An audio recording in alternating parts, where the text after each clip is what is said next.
What's up, brother? How you doing? Hey Randy, how's it going? It's going good, man. How about yourself? Hanging in there. Just got back from a Awesome. listing appointment. Awesome. Awesome. You have a listing appointment? Oh, I just got back from one. Oh, okay, very cool. Did you get it? Oh yeah, this one's slam dunk. It's a Nice. past client for an agent that I took over her business after she retired. I love it. Love it. Good to see you, everybody. Kenny, how you doing, Hal? Morning. Well, let's get rolling. Let's get rolling. Production coaching call. You know how this goes. I'm here for you guys. If it's quiet, then we don't have anything to talk about. It's okay. We could do it next week. But what can I do to support you and help you today? And I see Yolanda still connecting. Hal, I see you there with your beautiful man. Kenny, Patrick. So what's going on this week? What can I do to support you? What do you got, Kenny? I didn't even know the format to this. I didn't know. I thought I Yeah, was it's just all right. I showing up mix to it up listen. I'll call the anyway. questions next time. I mix it up anyway. It's all good. So the big thing is rates. How are you overcoming the rate conversations right now? Tough. It is tough. The math doesn't always math right now, and it's difficult. It is difficult. So you're looking for motivation that's above what an 8% rate's going to do, right? Mm-hmm. And so again, you've got to have closing conversations with them that says, hey, it's a short-term problem to a long-term solution. If you keep renting for the next year or two, the prices are probably going to continue to where it's maybe unmanageable for you to get into a house. You could also negotiate buying down the rates with sellers, lenders, new construction, whatever it may be, to help you save some. I was looking at some math the other day that, instead of asking for a 10,000 buyer credit because the roof's got a little problem or whatever, getting a rate buy down for 10,000 is going to save you hundreds and hundreds and hundreds of dollars on your monthly mortgage as opposed to that repair. Yeah, oddly enough, I feel like the fact that it's possibly going to soften a bit here over the next few months may be beneficial for me. Because Everybody. this time last year, I was starting to hit sellers over the head with credit requests and having success and getting buyers in that way. But because it got so tight, we had this weird spot where it was too expensive for them to buy, and we couldn't even get the sellers to negotiate because they had a line of people that were willing to do it without it. Right. So I think it's actually going to improve because of that. Hopefully, I know it's going to improve. It's going to take some time. It's going to be about a year. we were saying that last year. We've been saying, we've been talking about the election cycle for a year. So I think we have, another year to go in this election cycle, and things are getting wonkier. Now we got war in Israel. We got, a lot of world things going on that's affecting buyer confidence. Yeah.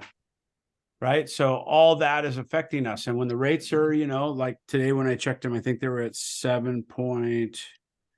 Yeah, my lender said 7.5 this morning on his weekly text.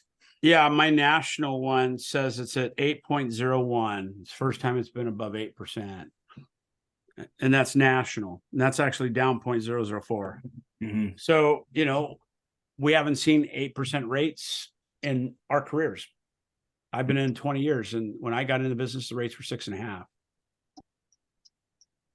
So again, what you focus on expands. I'm not saying to just not look at it, not believe that it's there. It is there. It's a real thing. The real math, though, $500,000 house. I think the payment a year and a half ago was about $2,300 a month for a $500,000 house. Mm-hmm. And now it's about $3,700 a month. So it's $1,400 a month difference in just monthly payment. Yikes. All right. So that's reality. That's going to take people out of the equation by itself. Mm-hmm.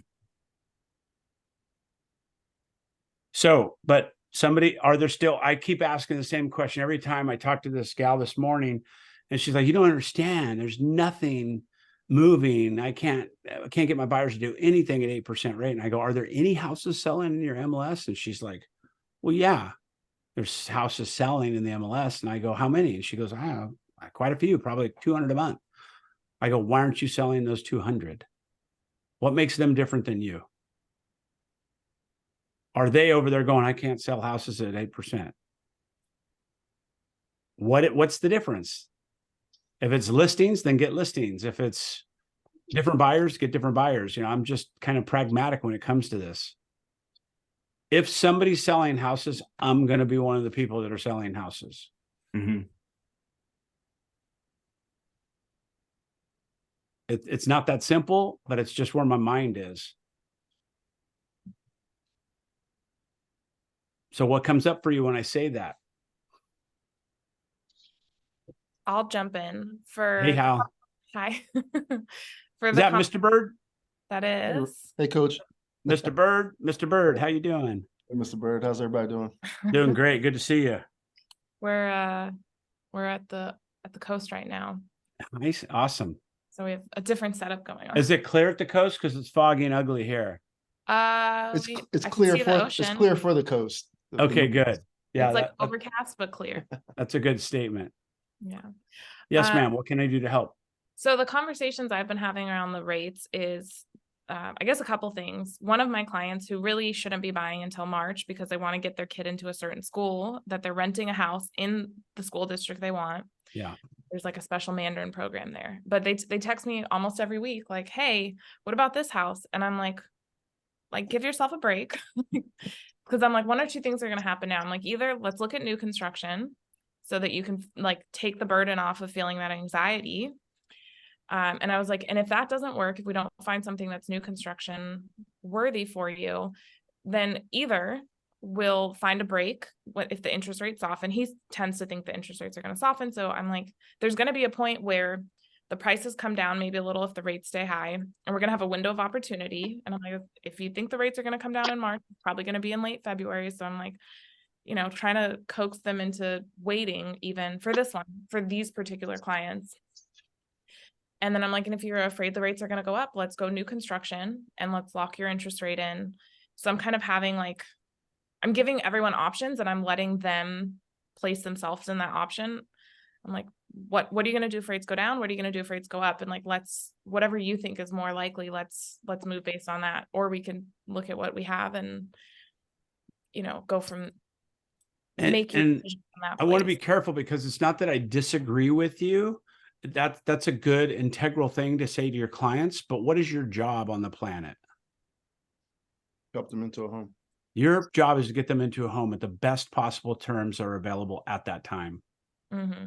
I think it's a disservice to buyers if we tell them to wait unless they really, really can.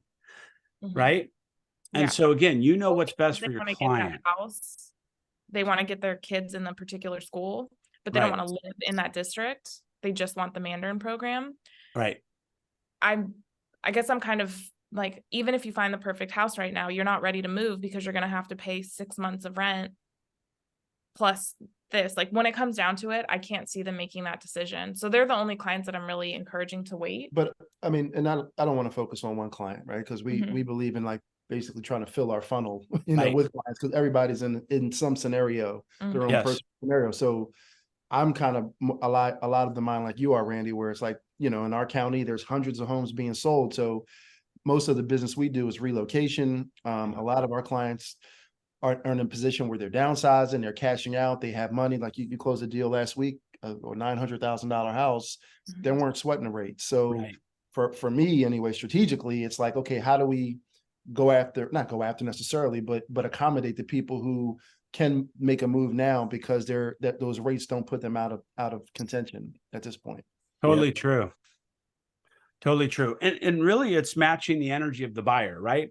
If we sold not me, I wasn't in the business at the time. I was getting out of the Coast Guard when the rates were 17, 18%. Somebody was still buying houses. Yes, the houses were 55,000, but the cost of money, it still felt the same, right? We have multiple issues. The appreciation is still going up, which is a blessing and a curse. Hey, Randy, I want to make a point. Whoever bought those houses at 17, 18%, if they kept them, they're sitting on a giant pile of money now. It was a great time to buy at 17, 18%. Yeah, it's a good point to make. It appreciated for multiple years after that, and they refied their way right back out of that 3 years later. And they probably benefited from it negotiating wise because nobody could sell their house because it was 17, 18%. Yeah, I understand the argument, but it doesn't change the buyer's perspective today. Right. But what I mean is that the history shows that it was a good time to buy, even though it seemed like a bad time to buy. And it's probably the same here. And, you know, we don't know what the future is. We don't know if we're going into a depression, you know, recession, depression. Rates could be 18%. We just don't know. I mean, if there was ever an argument for them going above 10, 12, 14%, it's now. But I don't believe that to happen. And I think that we're being kind of propped up here by this market. Lack of inventory. So many sellers have 3% and 4% loans that they don't want to move out of that.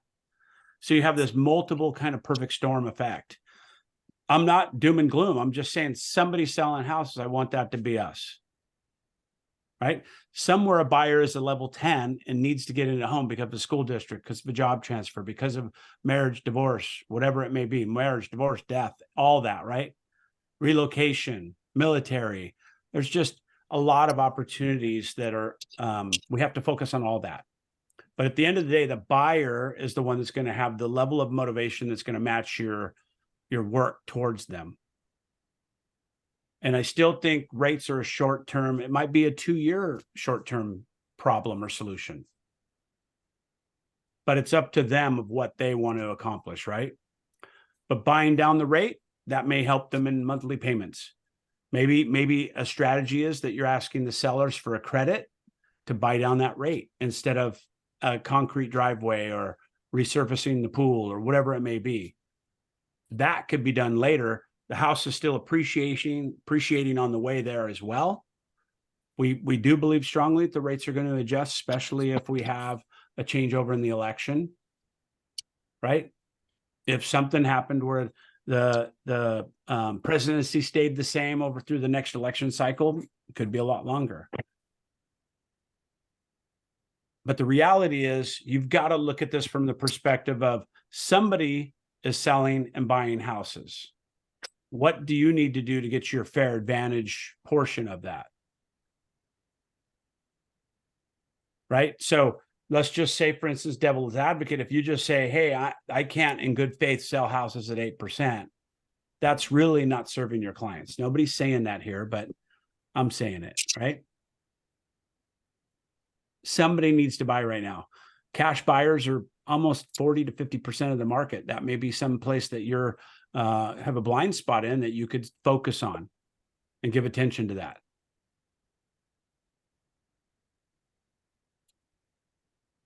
Repeat that last that stat. So cash buyers are there's depending on the market, somewhere between 40 and 50% of the purchases right now are cash. Right. They don't care about loans. They don't care about interest rates. So are you going after those particular buyers? Right. And if you're not, what's a creative way that you can go after those kind of buyers? Right. There's people that need to move, that just physically have to move. Like right now, we're looking in Puerto Rico, we're looking in Phoenix, and I'm not buying right now. I don't have to pay 8% rate. I don't have to, right? I would love to be there instead of here during the winter, but I don't have to. So that have to means my motivation's low. I'm a 2 when it comes to paying 8% rates and overpaying for these things, right? And again, my personal residence is at 2.25 fixed, 30-year. I got this loan right before things went sideways. I wasn't brilliant, just lucky. But regardless of how much equity I have and it keeps appreciation, it's appetizing, but there's no way I'm getting rid of a 2.25 rate to go pay 8% somewhere. And that's the problem. There's so many more people like you than there are people. Yeah, no, that's the problem. So we have low inventory because of it, right? But somewhere there's a motivated seller. If I got a new job in Phoenix, then I wouldn't have a choice. If I get divorced and had to sell a house, I wouldn't have a choice, right? If grandma passed away and her house was now in probate or needed to sell, that's not a choice again. So again, what we're talking about is the opportunistic opportunities that people have different motivations. If you have a buyer that's like a 6 motivation wise, it's probably not a real buyer right now. Until their motivation increases, I don't think they really should be driving around looking at homes. Right? But I have a lot of agents that I'm talking to that are like, I'm showing everybody homes. I know something's going to stick soon. I'm like, how's that feel? It doesn't feel very good. Right? You'd be better served going into open houses and finding the buyers that need to find something now. So I think this is a valid, worthy conversation. Rates are at 8.01% today nationally, right? They broke 8% for the first time in 25 years. It's been maybe longer. I don't remember when actually they were in the 8 range. Actually, I'm going to Google that. Let me Google this and find out. When's the last time rates were 8% in the US? 2001, probably. 2000, 23 years ago. Man. Good guess. 2000 rates rose for the first time to 8%. Okay. So again, you've got to look at that. In the 70s, the rates were at 7% still in the 70s, but they rose to almost 13% later in the 70s. And so starting in the 1980s, they averaged, I can't see this chart, but they were 21.46% in looks like about 1980 something, 21.46%. And in 1960, they were 6.9%. Right. I read that the prices appreciated through that 78 through 80 period. Yeah, they've appreciated hundreds of percent. I think the assumption is people think is because we're headed 8 now that there's going to be some drop in prices. And that's, of course, not what we're all seeing. With no supply, there can't be a drop. There will be a drop in prices if we switch over to a buyer's market. But right now we're not. There's not enough inventory for us to get into a buyer's market, which is typically that 4-month neutral to 6-month, time on market or days on market. Right. I heard a concept recently that someone was saying maybe 3 months inventory is the new balanced market. Do you think that that's valid? I mean, historically speaking, no. I think there maybe is an argument for it, but the reality is, we're still working on the premise that we're looking at about 6 months as an average time in the market. You start getting a buyer's market at 6. So somewhere between 4 and 6 is that middle ground between neutral and seller. Right. So when we look at this, the reality is we still are in this mixed up market. We got mixed up economic stuff. We got mixed up job reports. We got mixed up valuations of property appreciation. Got mixed up inventory, got mixed up global economic issues. So all these things, you throw them into a pie and really what comes out of the oven, who knows, right? The government may start lowering rates because they see the market's heading into some kind of recession. That could happen, it could happen pretty quickly. But again, we can't bank on that. I just want to keep focusing on the idea. It's like if you needed a white Ford pickup truck between this year and this year, and that's just what you needed. If there's 30 around town, you're like, how much you want? No. How much you want? Nope. I'm willing to do this. I'm willing to do that. If there's one in town, you're going to pay whatever you need to pay to get it, depending on your motivation. Right. If insurance said, hey, you got to find a truck by Friday, then you're like, hey man, it's not exactly what I wanted. Not exactly what the mileage, but I need that white F-150. Right. So I know it sounds elementary, but the real power is in what's the conversation you're having with your buyers and sellers right now. Buyers and sellers, 2 different conversations, right? You have two different sides of the fence that you're on right now. With sellers, this is the greatest opportunity for you to sell your house potentially in the next 2 to 3 years because the inventory is so low. I just took a listing from a postcard we sent 8 months ago. And she kept it. She had a whole pile that she kept, which I was flattered. And she goes, so what do you think? We're thinking about waiting till March. I said, absolutely not. There is no crystal ball about what's going to be happening in March being better than now. Matter of fact, there's a dozen indicators that it could be significantly worse. I don't have a crystal ball. I'm not trying to scare tactic you. This is a real conversation I had with a seller. I said, I don't have a crystal ball, but your best absolute opportunity to sell is now. Rates are the highest they've been. That's a problem for you. But the inventory is still low. If inventory increases, your house could sit on the market forever. And you're just going to have to price reduce it to the bottom. You've got to be the bride, not the bridesmaid. There's just not enough sales to wait till you're the bridesmaid the 5th or 6th or 7th time. She's like, wow, I didn't think of it that way. I said, that's my job, is to educate you on what I believe and what the data has given us. And then you make the decision. I am not going to hard sell you or close you, but I'm leading with conviction that I don't think there's a better time to sell than right now for your situation, right? Mm-hmm. Luxury, way off. Luxury prices are way off, but you get into that bandwidth of what the average sales price is. For us, it's around that 500,000 mark. There's a complete lack of inventory, massive lack of inventory. So that means we're going to be dealing with much less buyers, much more scrupulous buyers, but we also, and we're in a seller's market in that capacity. Right? So even though rates are bad and all these other things are bad, the seller's got the power still in that particular capacity. 1.5 million, not so much, right? Then it's a complete buyer's market in that market because the inventory is sitting on the market forever. We're in the, it could be a year average time on the market when you look at the amount of luxuries that are not moving. Randy, I liked your calls 2 years ago a lot better. Oh, Yolanda, I'll mute you. Go ahead, Russ, say that again. I said I liked your calls 2 years ago a lot better. Yeah, no kidding. Fire. I know, there was like, show up. go, get on, go. It's unfortunate. And, the thing is, it's easy to sound like I'm being doom and gloom, but I'm not. I'm saying you're there's just being opportunity. realistic. It's just you have to have your conversations that are opportunistic and lead with enthusiasm for the data. But if you try to have these conversations without the data, that's a mistake. No, 1031s we're seeing a lot of right now. Those guys have to buy. Inventory short. They have to First buy. and section options are going out, and now they're getting stuck in DSTs that they don't necessarily want to be in. Yeah. So, I mean, I have Ryan in my office. We're working a couple people right now trying to get them into stuff. So, partner with your 1031 guys. Talk about motivations, right? 1031 is a scary time because you have to identify and you have to close in this period of time. It doesn't matter what the market's doing. Correct. Those guys are highly motivated right now. So highly motivated. One of the places we're looking. Yeah, absolutely. Again, being creative with that, right? Maybe it's absentee owner.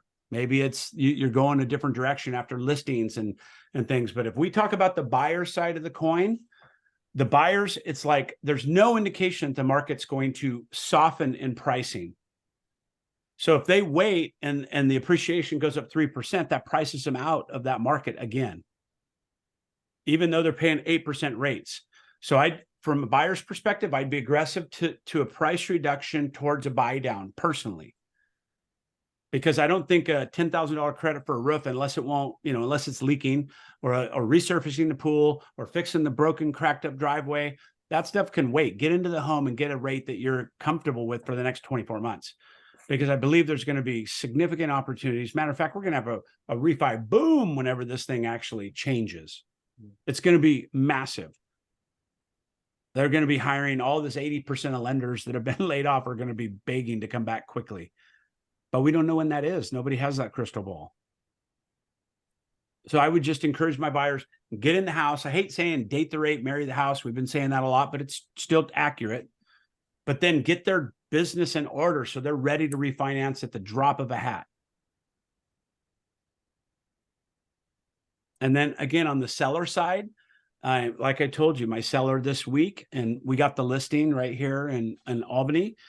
She had lots of options. And I said, what are the other agents saying? They're saying, well, it's a tough market. We're going to have to really do some things, get ready for it to be on the market for a while. I go, nope, totally different. We're going to market this so aggressively that we're going to have people, really fighting over it because there's no inventory. You got a great house. We just have to price it accordingly to get this activity up. And they're like, yeah, we totally agree with you. Right. So it wasn't doom and gloom. It was just like, we have an uphill battle. We've got an 8% rate. We've got all these other things going on, but we have low inventory. We need to take advantage of the low inventory, market the crap out of it. It had a tenant in it. The tenant was paying a lot of money. We have options of having an investment opportunity in it, or we have an opportunity for somebody to come in it. And then through the conversation with the tenant, they decided to move on their own. So we did a short lease we broke their lease that they had 4 or 5 months left on. And I coached them through that, because having a tenant in the house and trying to rent it or trying to sell it to only an investor is a smaller pool of people. I said, in this market, we need the big pool of people. We need the Olympic sized pool of people. And so we ended up letting them out of that lease with a 1.5 month penalty, basically, of getting out 6 months early. And it just worked out perfectly. But again, it's having the conversations along the way. I have a question, Randy. Yes, ma'am. When it comes to the marketing, would you mind if I talk to whoever is helping you with the marketing? I want to make sure I hit all the musts on my listings when it comes to especially luxury listings. Yes, I could try. What's the Okay. question? Like, what are you doing for your Well, marketing? I mean, I want to make sure that I'm covering all the bases, because I have a big one that I put on the market this last week. We've had great open houses. I'm doing an ad in the newspaper, but I want to make sure that I am maximizing the marketing piece of Okay. it when it Quick comes to quick putting it out there. questions. What's your average sales price? In this town, it's about $1.5 million. This one is listed at 2.788, but it's a really unique property. Yeah, but with all due respect and love, you're Yeah. gonna sell me on why it's so unique and why it's so good, right? Okay. The reason I'm saying that is because what is the average time that a $2.7 million house is taken to sell on the market in your area? I'm going to say you don't know exactly, Anna. I'm going to ask you to find out exactly. Okay. It will It's help a you. trickier one. Okay. Especially if you Okay. get quirkier or you get some things that are anomalies or out of the ordinary, you've got to add time to that. The reason I'm saying this is because you've got to have the expectation matched. Your marketing is not going to overcome a market that's not moving. Luxury is one of those markets that's not moving. Your marketing, So, your yeah, genius, your genius is not going to overcome a 15-month average time on market if that's what it is. It's a really, really tricky one, because there's no comparables for that type of property for that neighborhood. So it was so hard to set expectations, one with the seller, because it really is unique properties. And we've seen here unique properties go in like a week. And Right. then we've seen unique properties just sit on the market that appear to be priced right. And of course, this week, the interest rates have hit new heights. Yep, So 8%. We were just talking about that before you came right. on. So, Yeah, but that's why I wanted to make sure I do what I can. Yeah, no, and I want to answer your question. So number one, you have to be really, really skilled in the math. What's the average days on the market for that price point of home in that particular area? Number one, know the number exactly, right? I can't find that number. Well, yes, you can. Take the past sales Okay. and those price ranges over the last 3 years and average them out. It's probably, let's just guess that it's 15 months average time on the market. That's a big thing to understand. And then Okay. look at your competitive properties. And then if you have another anomaly, which is something very unique, then it adds another layer.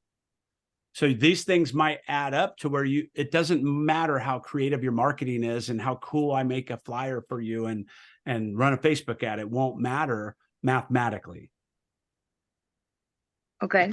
Right. So again, bear or bad news, but I want you to understand that this is the secret to what top agents are looking at, is to knowing that data and what's going on. You could break the data and have an anomaly that goes and sell it very quickly in a week, like you said, but that can't be your marketing strategy. Okay. I get that. And I want to make sure that I'm hitting what I'm supposed to hit on marketing side. Right. Then the market will speak eventually, but I want to make sure that I'm doing what I'm supposed to do. That's right. all. I'm going to let 2 people in because I have a 3-way call right now. So I'm going to let them in so they're not late. And then I'm going to thank you for being here today. Okay. The reason you're looking at a bunch of people is we're just finishing up a call, Jackie and Kevin. and a coaching call I do every Monday. So everybody, thank you for being here. Sorry, I have to cut out, but we were talking about rates and all kinds of, relevant things to the market right now. But thank you for being here, everybody. Thanks, Randy. Have a great week. I'll be here next week for y'all. Thank Hey, you. Jackie, good to see you. Hey, good to see you Rockstar guys. Jackie. How's it Hey. going? Thank Good to you, see everybody. you. Bye, I guys. appreciate it. Sorry to put you on the spot like that, Kevin. My apologies. No problem. But I didn't want to leave you guys hanging in the waiting room for a couple minutes. Hey, we know you're working, so Yeah, no you worries. should have I'm let like, us in sooner so we could have yeah, heard I'm what. like, excuse me, I'm gonna let him in, but it probably wasn't respectful for me to do that. So my No, apologies. no, that's all right. So would have liked to hear what you were talking about. So Yeah, it was feisty. Mm. Trying to have agents understand the language around an 8% interest rate. It hasn't been that since 2000. And, we're looking at 23, 24 years since we've seen an 8% rate. And it's really deflating to agents. yeah. So I'm going to stop the recording.